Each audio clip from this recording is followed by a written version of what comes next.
Ladies and gentlemen, my name's Paul, and in this Red Gaming Tech.com video, we're going to be discussing as well as analysing tech news which, as usual, has popped up in the past 24 or so hours. Hopefully, you're having an amazing day. We have lots of stuff to get through in this video, mostly GPU news, to be totally honest, and I'd like to start out with some stuff concerning AMD, and we have a pretty good understanding now of what's going on with AMD's GPUs.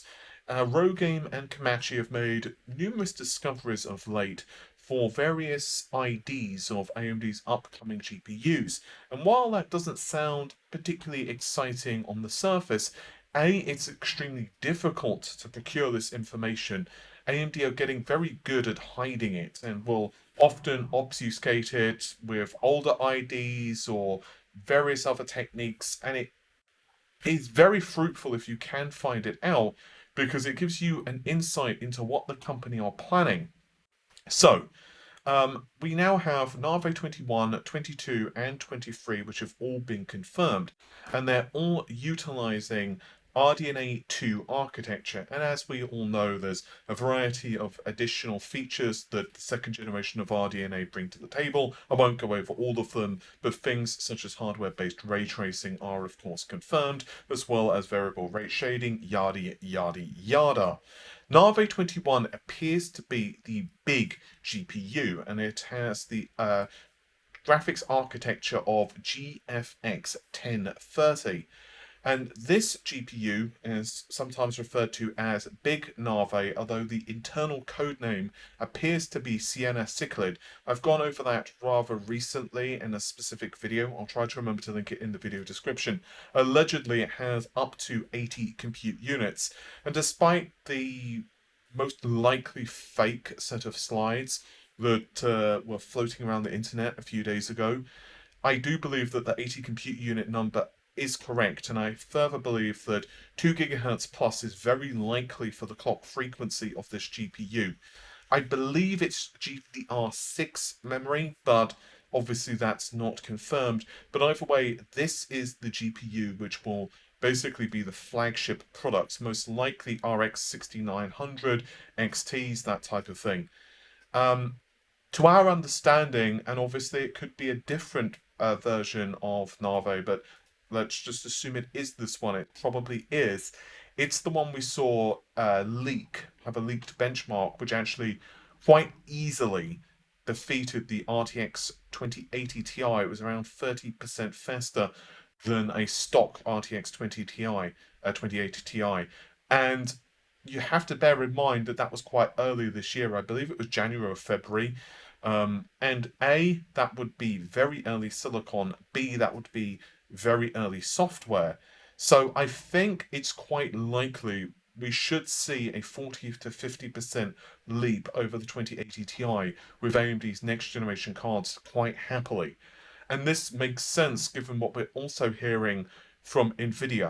But we'll get to the Nvidia side of the equation in just a moment because we've got a lot more stuff to get through.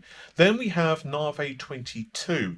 From my discussions with Rogame and also what he's posted in public, and also based on what Apple have already done with AMD, it appears to be an architecture designed specifically for Apple.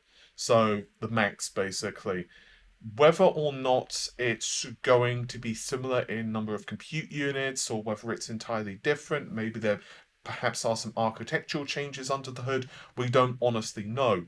One thing I'm pretty certain of, because multiple people have told me this, is that RDNA 2 has a significant compute advantage compared to RDNA 1. This is one of the reasons that AMD are able to incorporate some of the features they are, and I believe we will probably see a DLSS-like technology on AMD's discrete GPUs. Obviously, Microsoft have already confirmed this for the Xbox, but I believe that type of capability is baked in, although it would be interesting to see what customizations Microsoft have incorporated for the Xbox, as I am told there are some custom bits on the APU. Either way, getting back to what I was saying, The next architecture is GFX 1032, and this is Navi 23. This was the GPU that I got told back in the day when I first got hold of the existence of 21, 23, and 22, which was an exclusive. This was the Nvidia killer. And it's quite interesting because at the time I thought, and I reported it as, this was the high-end GPU. This was the one with the most compute units. But apparently that isn't the case. Indeed, it appears to be, from my digging, a GPU which is focused purely on value for the customer, for the end user.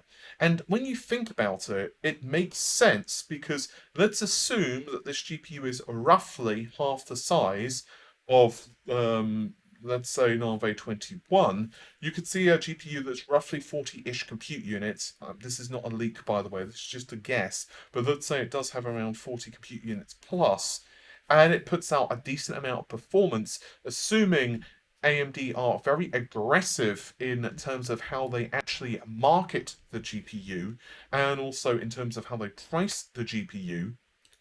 It could be a very nice series of cards because obviously they will probably have several different cards based on each of these architectures. That also has been somewhat leaked as well. And this is possibly a hint of things to come because I just received an email. This is not a press email, by the way. This is just a kind of PR advertising message that I received. And it's from AMD and it's for Resident Evil 3. And it says, go beyond 4 gigabytes of graphics memory to crank up your settings. PC gaming continues to push the limitations of PC hardware every year. In the quest for improved visuals and frame rates, one of the best ways to enjoy your title on PC, blah, blah, blah, blah, blah. You can read it yourself. And they are suggesting that you pick up a RX series GPU with either 6 or 8 gigabytes of memory. I will hasten to say that this is just speculation on my part, but I believe the wording here is probably hinting that AMD will not release a GPU in the future with a small frame buffer. Likely, we're going to see 6 gigabytes minimum. Even for the Navi 23 smaller GPUs, I wouldn't be surprised if it's 6 gigabytes pure minimum, and honestly, I think 8 is more likely. And this makes sense given what we know about the memory conditions of games going forward. Obviously, RAM is going to be a very important factor for next generation gaming on the PC, because obviously the fast SSDs and the Xbox or whatever, you can make up for that in some ways by brute forcing it on the PC, and I think it's going to be fascinating to see exactly how this evolves over the next couple of years in terms of how PCs quickly adopt NVMe drives and memory requirements change. Either way, though, I think it's a pretty likely scenario that AMD will have at least 8 gigabytes for the lower end cards. And given we're talking about GPUs, doing things alphabetically, I also wanted to add something very small for Intel, and this actually is from Kimachi. It's not huge, it's not a massive leak, but it's for DG1. On GitHub, we now have Intel's graphics compiler, which has had a recent commit, and it actually issues support now for DG1's platform. I'll of course link this in the video description if folks want to do some digging. There are also a plethora of other platforms and other bits and bobs which are listed, not linked, listed here, including Elkhart Lake, Jasper Lake, Tiger Lake, a couple of different Tiger Lakes actually for that matter, and DG1. Now DG1, for those who do not know, DG1 is Intel's discrete GPUs, and allegedly Intel will have products for both gaming as well as high performance computing, and of course they will also have iGPUs, which we have already seen a demo of. I covered rather extensively yesterday for Tiger Lake, and Tiger Lake with its Xe architecture is looking to be pretty impressive. It's hitting around 30 FPS in Battlefield 5 at the high settings, and yes, certainly if you were to compare that against, let's say, an RTX 2060 Super or, you know, an RX 5500 XT, and obviously those are different classes of card, but still, clearly Intel's iGPU would get trounced. But once again, you need to compare just how low power those are in comparison, and the fact that it is an integrated solution. So I think this does possibly paint a decent picture of Intel's upcoming architectures. Obviously, they have several generations in mind as well. I really am desperately hoping that we see a lot of competition for Nvidia. And now let's get to the meat of this video, and those are some alleged specifications of the next generation Nvidia GeForce cards, which, as we all know, is most likely going to be RTX 30, although it's imperative to realize, for all we know, they could be called, Turkey or something like that. We just obviously don't know the naming conventions yet, and they can change at a moment's notice. But this information comes to us via several sources. We have Kitty Corgi, or Cat Corgi as they've now changed their name to, and we also have Kopiti 7 Kimi as well. So full credit to these specific individuals. I will actually point out that Kopiti in particular has had a very good track record. They actually have predicted several things which have happened for Nvidia correctly, so obviously that's a pretty good sign that they are genuine. Anyhow, getting to the actual specifications, allegedly the high-end GPU from Nvidia will be the RTX 3090. Once again, it could end up being called the 3080 Ti, but I'm just going to call that the 3090 right now. So this piece of silicon is supposedly sporting 5248 CUDA cores, which, as I'm sure you would agree, is quite a lot of CUDA cores. And it has 12 gigabytes of memory running at 21 Gbps. So in terms of the CUDA core count, it's 20-ish% higher than the RTX 2080 Ti. But of course, we are looking at a different architecture, Ampere versus Turing, so you can't do an exact like-for-like comparison. And unfortunately, we do not have clock frequencies, for example, so we can't do a lot of extrapolation on performance. Allegedly, though, Ampere is considerably faster when it comes to traditional rasterization performance, but ray tracing in particular is said to be drastically faster. When it comes to the memory, though, 12 gigabytes, as I mentioned, is running at 21 Gbps. So this provides a titch over 1 terabyte per second of bandwidth with a 384-bit bus. It would be very interesting if this is true, because obviously this memory bandwidth would be incredibly fast.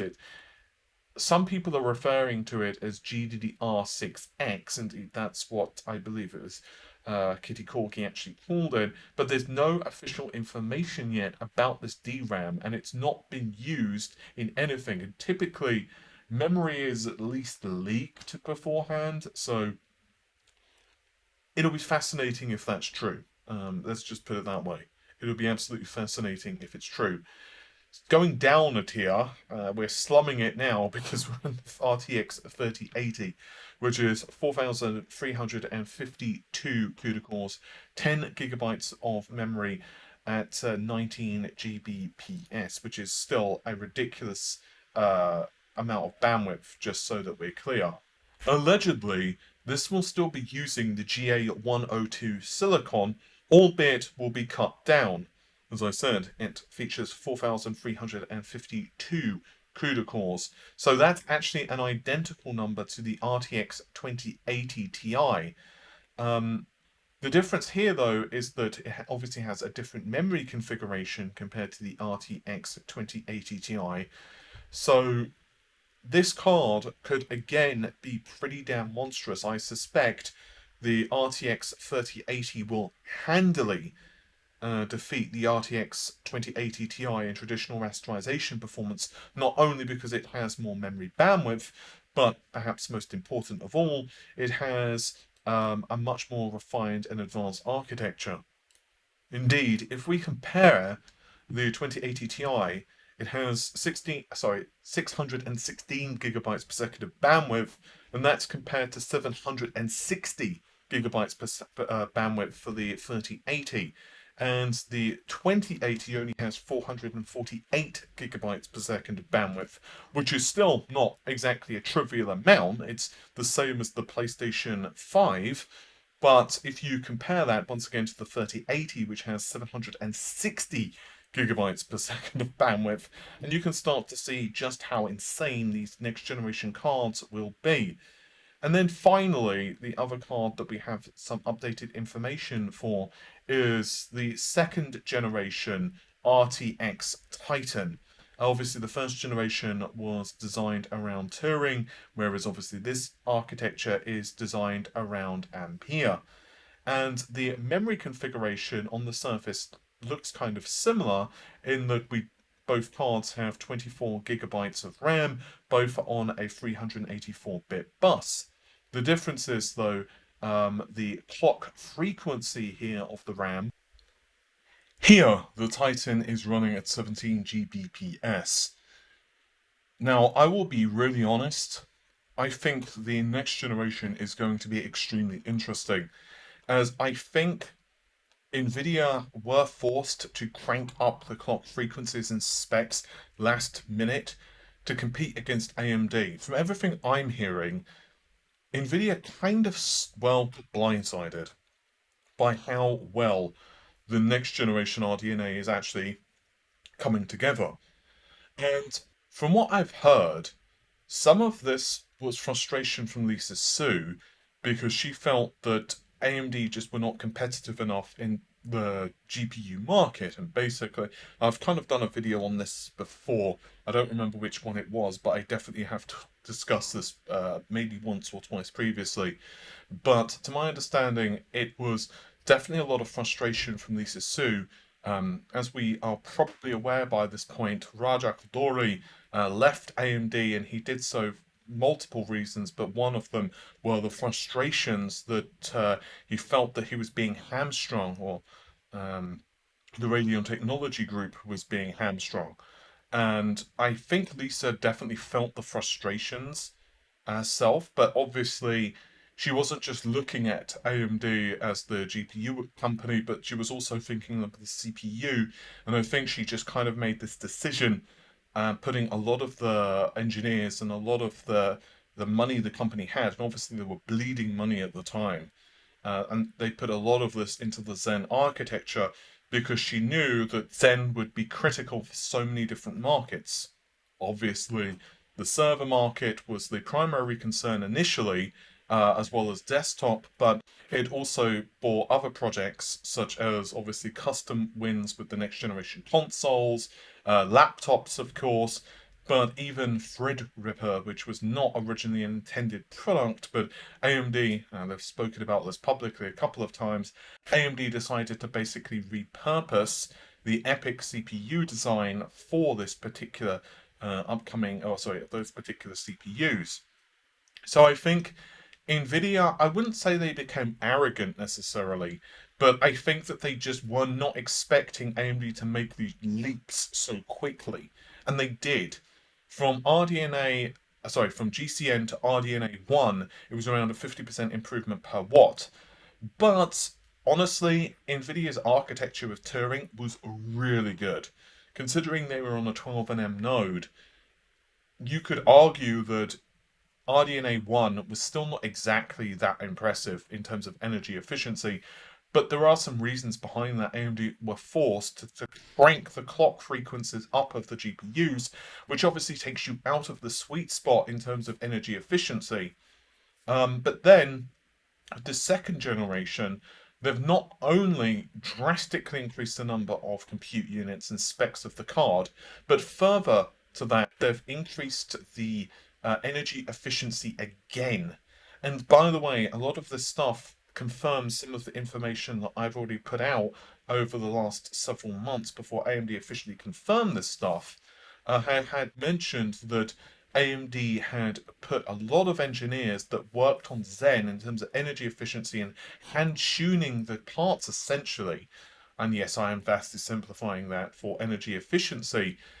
And basically, AMD have really, really, really stepped up their game for the next generation cards. I don't necessarily know if they'll take the performance crown from Nvidia, and quite honestly, AMD's drivers are also concerns of people. I think AMD have done a good job with their drivers. I put out a couple of polls actually. I believe there's one in that YouTube community tab, and AMD's recent driver efforts have seemed to improve a lot of the black screen issues that people had. But I still know people that were very frustrated, especially with the early RX 5000 series with black screens. I know someone who bought personally an RX 5000 series GPU. They bought the anniversary edition, and no matter what they did with one of their systems, it would always black screen. And this guy was not, this guy that owns it was not a, illiterate person when it came to computers. They understood what they did. They, driver clean, fresh Windows installed, nothing. And obviously, by no means are they the only person that's kind of been through that. But I think AMD's drivers are improving.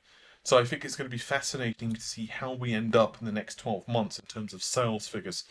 And I would honestly not be surprised if we see both companies be a lot more competitive in pricing. I don't think we're going to see the same prices as we saw with the RTX 20 series from Nvidia. Because even if you take AMD out of the equation, the fact is Nvidia are also competing against Sony and Microsoft too, especially in the low to mid-range segment, which is basically what the consoles are. The consoles roughly are around the RTX 2080 level of performance. So obviously, that's kind of low to mid-range next generation cards when both AMD and Nvidia launch. But with all of that said, hopefully you've enjoyed the video. The normal stuff, like, share, comment and subscribe, and I'll see you soon. Take care of yourselves. Bye for now.